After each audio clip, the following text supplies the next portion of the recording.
Hey y'all, this is AL Thick Madame. So this is going to be my last video of the night. I done did the most today, got naps in and everything. But anyway, you see the title so you know what it is. So this episode is surrounded by the couple, LaShonda and Dre. So LaShonda is a mother of two young girls. I don't remember them ever saying what she did work-wise, but Dre is a celebrity DJ. He, dropped some names. I think he said Chris Brown, Snoop Dogg, Bryson Tiller, or Tory Lane, one of the two. I think it was Bryson Tiller, just to name a few.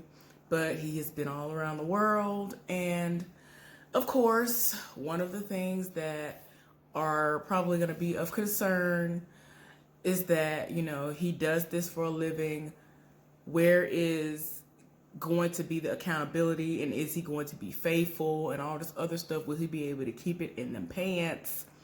Stuff like that. And she basically has addressed within the first meeting that, she understands what his job is, what he does for a living, and that she knows that she just has to trust him. If she gonna be with him, she just realizes that she has to trust him. So it's like, okay. So y'all, before I really get into it, y'all help me realize who old boy look like, because to me he looks like two different people. I only can think of one of them, and he kind of looked like him, but he really looks like somebody else too. And for some reason, I cannot think of this person for nothing. It's gonna rack my brain until I figure it out, or until one of y'all say what the name is. So one of the people who he looks like is this man named Alano Herberto Miller. Now, if you don't know him by his real name, you might know him as Kato from when Underground, the TV show, was on. And he actually is in this movie that's coming out, I think it's coming out on my birthday, entitled Cherish the Day. So yeah, to me, he kind of looked like him, but he really looked like somebody else too. I can't really, and I feel like he looks more like the other person, but I can't think of who he is. And just in case y'all didn't know, which I didn't know until like recent years, the guy who I'm referring to, he is married to, I can't remember her first name, but her last name is Wise. The woman who was the lead character, and She's Gotta Have It, the remake or whatever, they came out. That's his wife. They've been married for this will make their 11th year whenever their actual anniversary comes around. So I'm like, whoa, wow, okay. And I knew he was married, but then when I found out who he was married to, I was like, what? Okay, went off. But anyway, y'all, I digress. I just want y'all to let me know that in the comment section, who in the world does that man look like? Who does Dre look like? Because it's tearing my nerves up. I cannot think of who else he looked like. It's somebody else he looks a little bit more like than Alano. And I can't think of who it is. But anyway, so like I said, she has two daughters, and they're two girls. The youngest is 8, and the oldest is 9.5, going on 10. And, a lot of people are in their feelings because they don't understand how the adoption is going to go, because he's only been around for like 2 years. They've been engaged for a little under a year, and people are voicing their concerns about, okay, how's this adoption going to go? Because, have you consulted with the father? They want to know if they're going to oust the father in some way. And I'm just like, oh my gosh, okay, what is really going to go on? So her daddy and 2 of her sisters are coming, and his mama and I think one of his sisters and his best friend Brandon is coming. So yeah, the tasks are, Dre is going to tell her people about his 5-year plan, because ain't nobody here for him being a DJ. And despite the fact that he has proven to be successful, they ain't here for it, and they don't know if he's going to be faithful to her.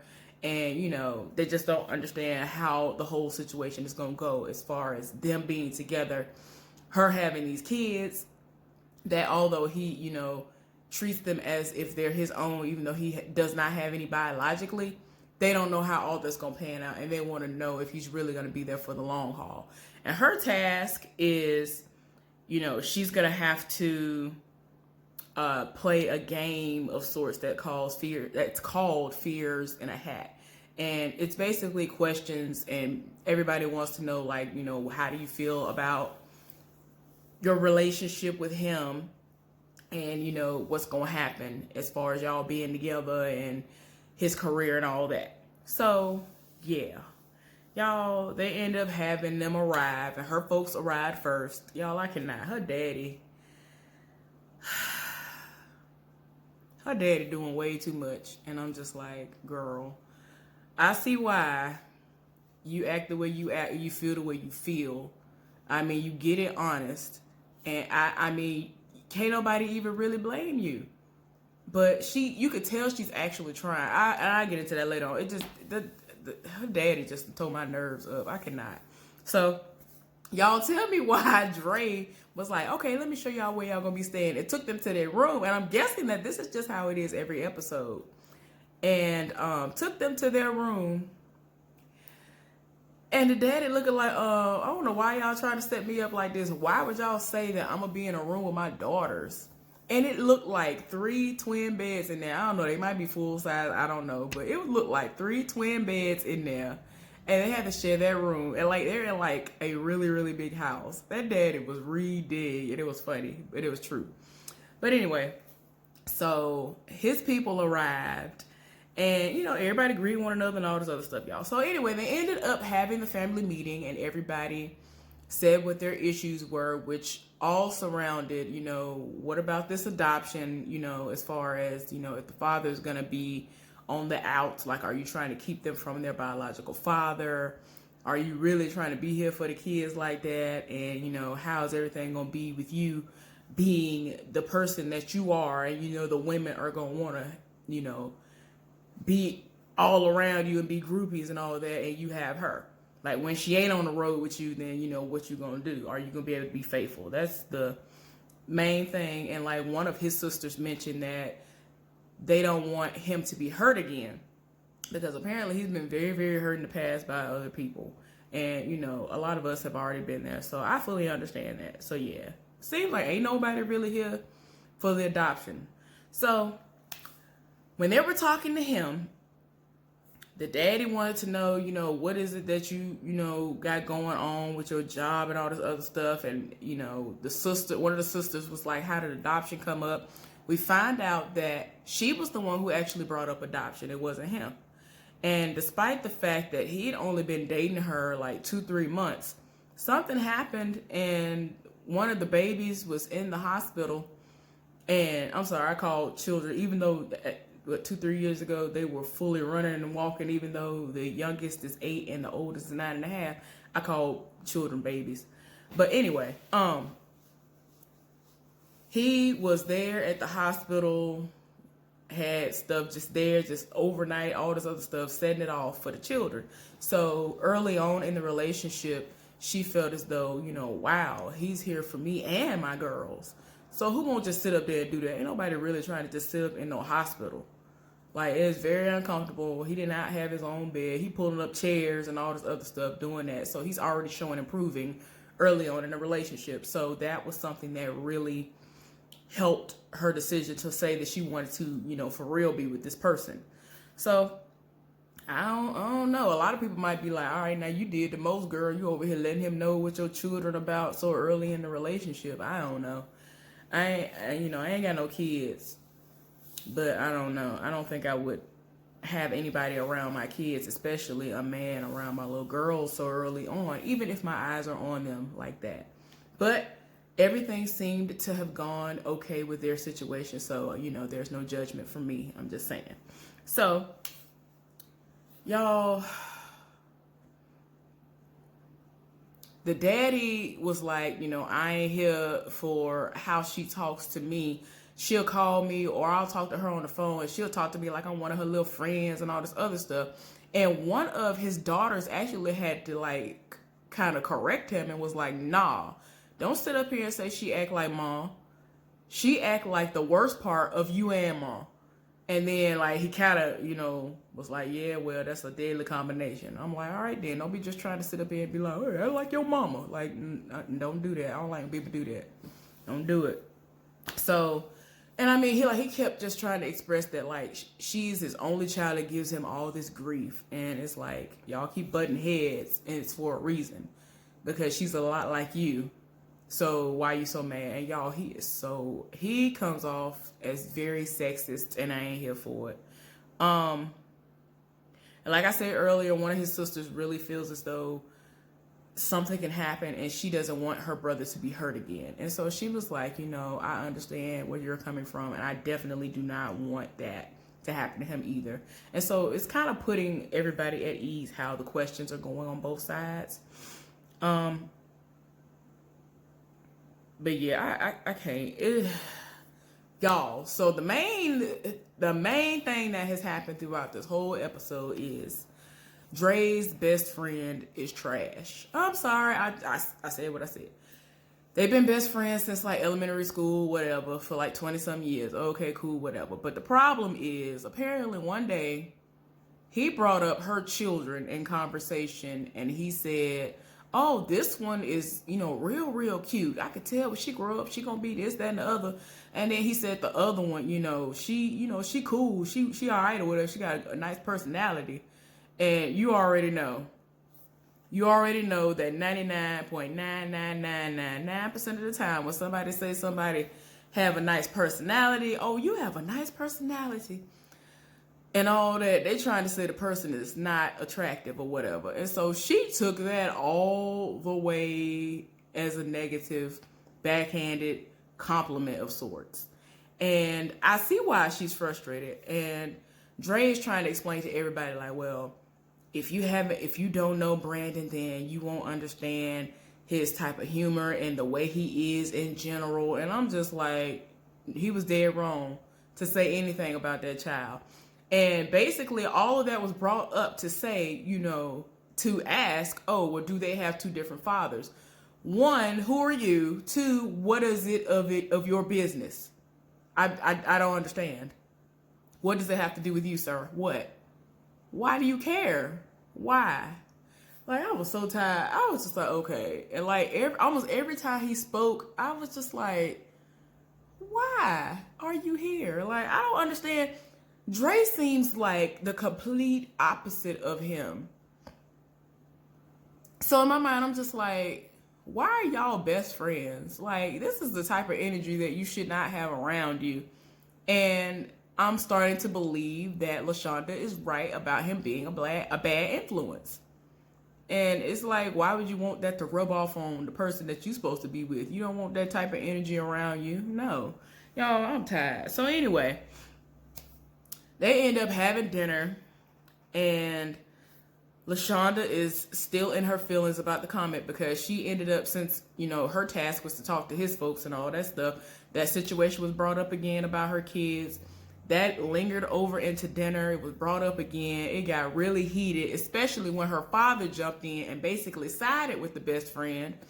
And apparently he has this pattern of, if men say certain things, I'm going to agree with what the men say, especially if it's against a woman. And like I said earlier, her father seems very sexist. And then he proved that by getting up and throwing a tantrum. And then he said something about how women are in their emotions and all this other stuff. So why would I do this or side with y'all when y'all are so emotional? Y'all are emotional creatures. Okay. All right. And you act as though there's some kind of way that men don't have emotions and show emotions and all this other stuff too. Like, people kill me with that. They really act like women cannot operate and do anything in life because we're so emotional. But all of these terrible situations that I'm not going to glorify, but it's just a fact that there are all these women, all y'all. It wouldn't even surprise me if he grew up in a household where his mama raised him and she was the single mama, and she had to be the provider and the protector and everything and do all these things, and because there was no man around. Like, it would not surprise me. And then, like, I hate how, apparently she's been raised having him as some sort of an influence. It's just like, girl, no. Like, your daddy, I cannot.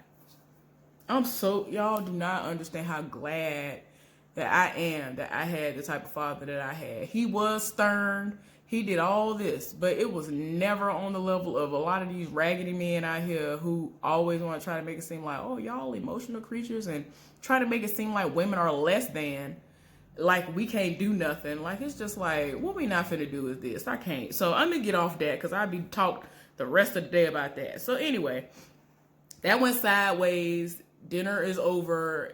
She's in her feelings, and it's just a lot. So day 2 happens. They have the check-in. So she expresses again about the residual hurt that she feels given what has happened the previous day, what has been rehashed, because that situation happened a while back. It was brought up again, and she was just letting him know that she didn't appreciate how all that stuff happened and what he said. And, you know, she was able to infer, you trying to say one of my children looks ugly and the other one is pretty, and do they have different fathers? What they got to do with you? You know, that's my question. What they got to do with you? What you need to know for? What you gonna do? Step in and hand me some money for them when they get sick, so I can take them to the doctor and all this other stuff. So there's one less bill I have to pay for. Like, what you gonna do about it? Like, I can't. People like that hurt my soul. So anyway, I'm sorry. It's just too much. So she's really in her feelings because Dre he seems to have this type of personality that is so standoffish, and I don't want anybody to feel any kind of negative way, so let me be in the middle. Let me just see all sides of the situation.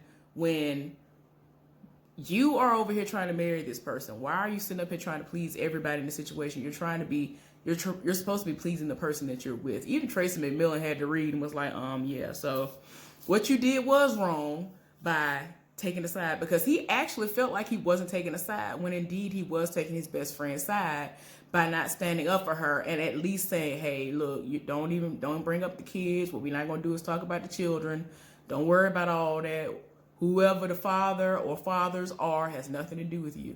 He could have simply said that and just been like, don't talk about them kids. Kids are off limits. Bye. Don't say nothing else. And that could have been it. No, he don't never do that. So she had to read about that. And I was just like, Lord. So anyway, she ended up making them do an exercise where they would just look at each other. She told her, like, look at him. Just look at him for like 5 seconds. And just look. She's looking at him, and then she begins to break down crying. And Tracy was like, that's beautiful. Because he embraced her, and he was like, I love you. We're going to get through this and all this other stuff, right? So I can't. So his task is to stand up to his best friend and let him know that his behavior ain't gonna fly. And her task is to stand up to her father and let him know, like, your behavior was not cool. I'm your daughter. These are my emotions. And I feel like you're supposed to be a father to me in these situations and not side with these men because you want to be how you want to be and be sexist. I mean, I said that last part, but I'm just saying she should have said that part too. So yeah. So Dre met up with his best friend, right? Y'all, tell me why. She was listening. She overheard the whole conversation. Dre, in my opinion, was still being the same way he normally is. And he had the conversation. And at the end of the conversation, he was just like, basically like, I said what I said. And, he said, you could take the cat out of the alley, but not the alley out of the cat. And I was just like, what? Y'all, I was so tired. Like, it's too much. So she overheard the conversation. Like, she's upstairs listening and watching them the whole time. So they end up having a final meeting, and she is like, look, I'm not happy with this situation, whatever. And so he over here trying to understand what's going on. Tracy's trying to understand what's going on. She expresses that she has overheard the conversation. She ain't here for it. And if they gonna get married, he can't be invited to the wedding. He definitely can't be in the wedding because, even though she didn't want him to be in the wedding, that's his best friend. So she looking like, okay, well, whatever. I guess he'll be in the wedding. At this point, he looking like, well, if it's gonna be all like that, well, I guess we shouldn't be getting married. So then it just got to a point where Tracy, kind of redirected everything and had them to just be like, look, what is really going on? What do you really need to focus on? Come on now. So my thing is this. I'm tired of Dre sitting up there defending his raggedy best friend because he just feels like because he want to talk trash and talk crazy to everybody that should just be acceptable. And I don't know, that's just me. Like, no. Like, every time he says something, I'm looking at him sideways like, are you all right? What's wrong with you? Why are you so mad? It's like, are you mad? Like, why?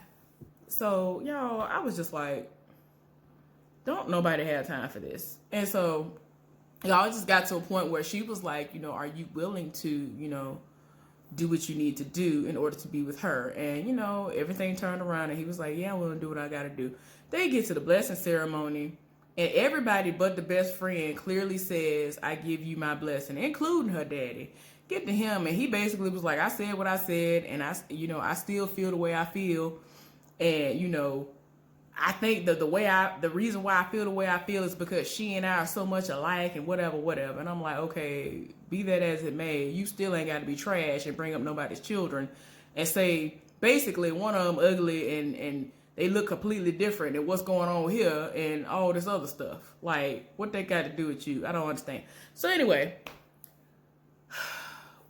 before they could even move on to the next person, if there was even a next person after that, he, meaning Dre, kind of started breaking down and crying and all this other stuff because this is the point of the conversation where he has to like break off the friendship and be like, we're done. We can't be friends no more. You're going to be like this. I cannot fool with you because you messing with my peace. This is my family now. Like, and he was like, we were both growing and sometimes people grow in two different directions and whatever. And, I was like, Lord. And I mean, he couldn't even hardly get anything out. And so LaShonda like turned and whispered in his ear and was like, if you don't want to do this, you don't have to do this. And he was just like, no, I got to do this. So that's really showing me that he really is here for her and the kids. And like, he made that big step. But after all was said and done, they got married in August of last year.